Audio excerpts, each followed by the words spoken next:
Basic understanding of a sequence, which is just a list of numbers, we're going to start looking at series. And the two most basic types of series are the geometric series and the harmonic series. Now, before we talk about really what a series is in general, we need to know what is a summation. So a lot of times you're going to see the summation symbol, and it's a capital sigma. At the bottom, it'll tell you where you start the summation, and then the top will be another, either infinity or some other value, and that says where do you stop. Then inside the summation, you'll have some sort of formula, and I'll call this a sub k. So in general, that's a summation, and that's going to be a series.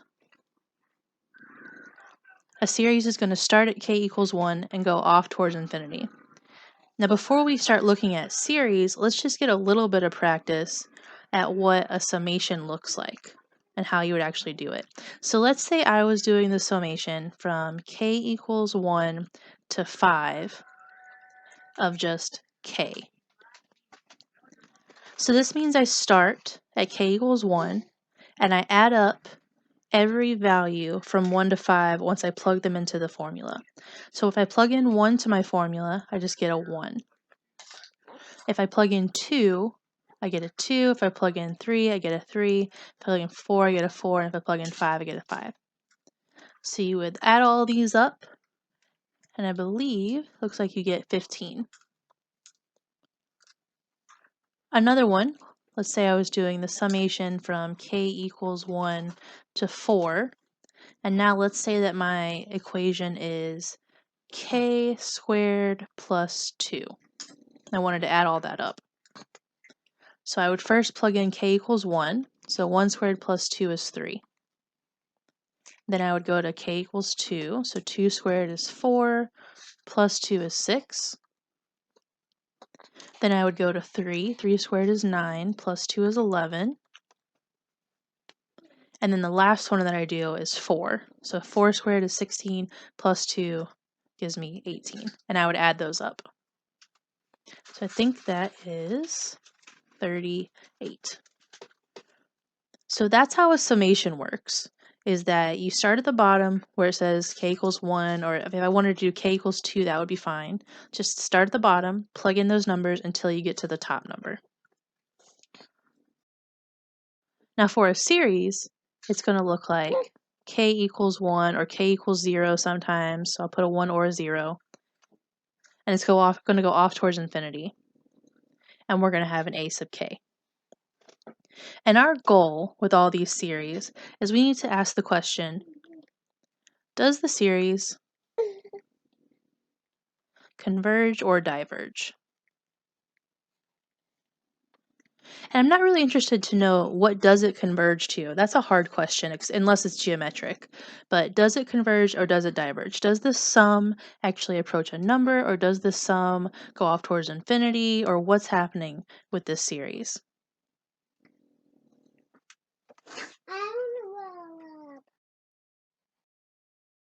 The first series that we're going to talk about is a geometric series. A geometric series has a very specific form. A geometric series looks like from k equals 1 to infinity of some number a times r, which we'll call the ratio, to the k minus 1. So a and r here are numbers. So a and r are numbers. K is the variable that we're plugging into, and that's the general form of a geometric series. Couple things. If r is less than 1, that means that my series converges. And it actually converges to a nice ratio. It converges to a over 1 minus r. If r is greater than 1, then it diverges. Now, if r is equal to 1, then you're just adding up a constant over and over again, so it's going to diverge. So I could probably just make this greater than or equal to 1. It's going to diverge.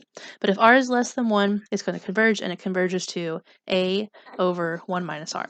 We're going to do a couple of these.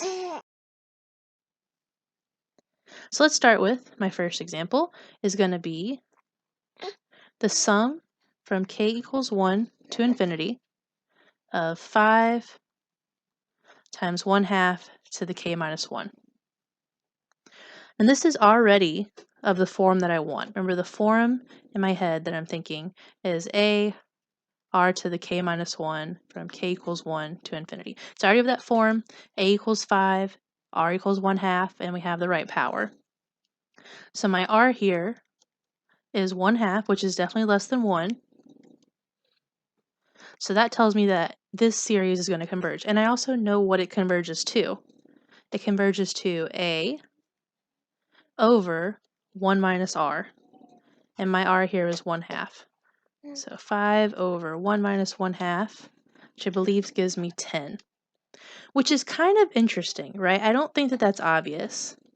What I'm saying is that 10 is equal to this summation. And let me write out the first few terms of that summation. So when k equals 1, I'll get 5 times 1/2 to the 0, which is 5. When k equals 2, I'll get 5 times 1/2. When k equals 3, looks like 5 over 4, then 5 over 8, plus 5 over 16, plus all the way to infinity. If I keep up adding those numbers, that's going to be 10. So again, I don't think it's obvious, and it's kind of cool. It's a geometric series, so it automatically converges to a over 1 minus r. So 10 is 5 plus 5 halves plus 5 fourths plus 5 eighths plus 5 sixteenths, and then 5 over 32, and it would keep on going. Let's do another one of these. So let's look at the sum from k equals 1 to infinity of 2 times 1/3 to the k minus 1. And the question is, does this converge or does this diverge? Well, since it's of the form, a geometric series, which is good, I just look at my r. So r is 1/3, which is less than 1, so that tells me it converges. Converges to a over 1 minus r. Now my a was 2. My r was 1/3. So I get 2 over 2/3, which is just 3. Which is kind of cool. I'm saying that 3 is equal to this sum. And let's write out the first few terms. So my first few terms are 2. 2 plus, the next one will be 2/3 plus 2/9, and then 2 over 27.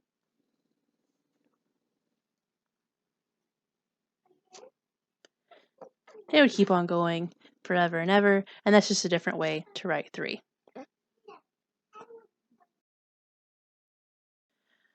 For my next example, I want to look at from k equals 1 to infinity of 3 times 3/2 to the k minus 1. And we're asking the same question.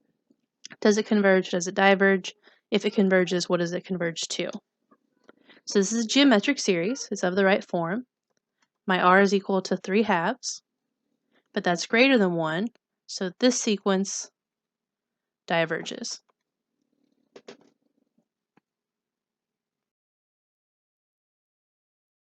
Moving on, let's look at this sequence, and this is the first time that we're seeing something not in the form that we're used to.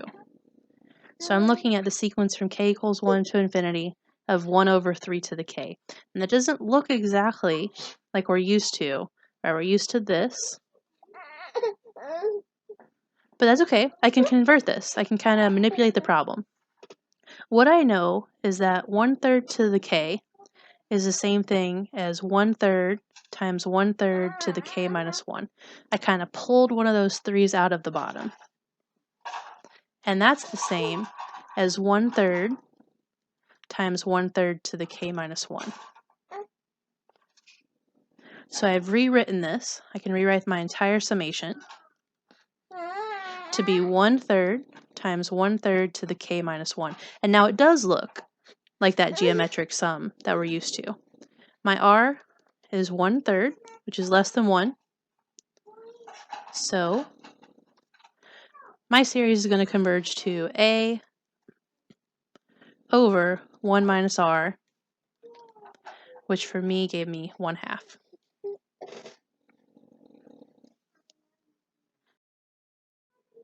I want to again work on manipulating these summations. So I'm going to go from k equals 1 to infinity, 4 to the 1 minus k times 5 to the k. Definitely does not look like a geometric sum, but we're going to try to manipulate this so that it does.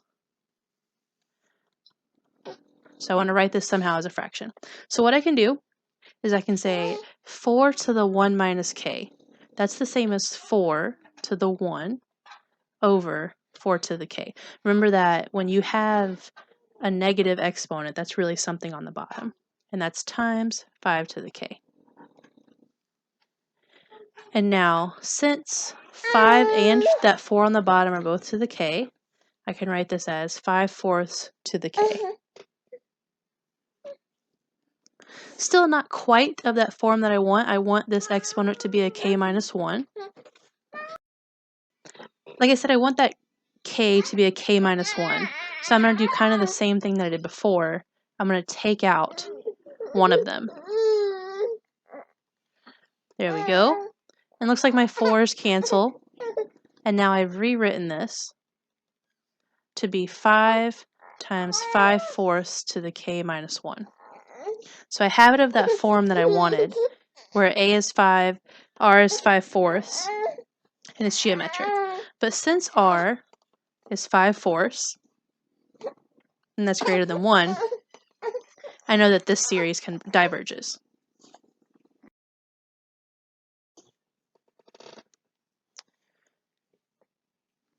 The next thing I want to do is I want to do kind of a different summation. What I want to do is write the decimal 0.727272, just repeating forever and ever. I want to write that as a geometric sum, and then also as a fraction.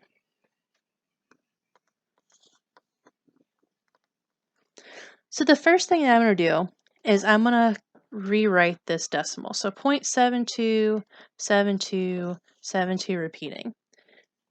That's the same thing as 72 over 100. So that's taking care of those two 72s. Plus 72 over 10,000. So that's taking care of those two. Plus 72 over a million. That takes care of those two. And hopefully you can kind of see the pattern. Every time I'm just adding 2 zeros on the bottom. So I'm going to rewrite this as a summation. And the way a geometric sum is working for us is it's the first term, so that a is the first term, times my ratio to the k minus 1. So what's the ratio between any two of these terms? So what am I multiplying by to go from this first term to the second term? What am I multiplying by to go from the second term to the third term?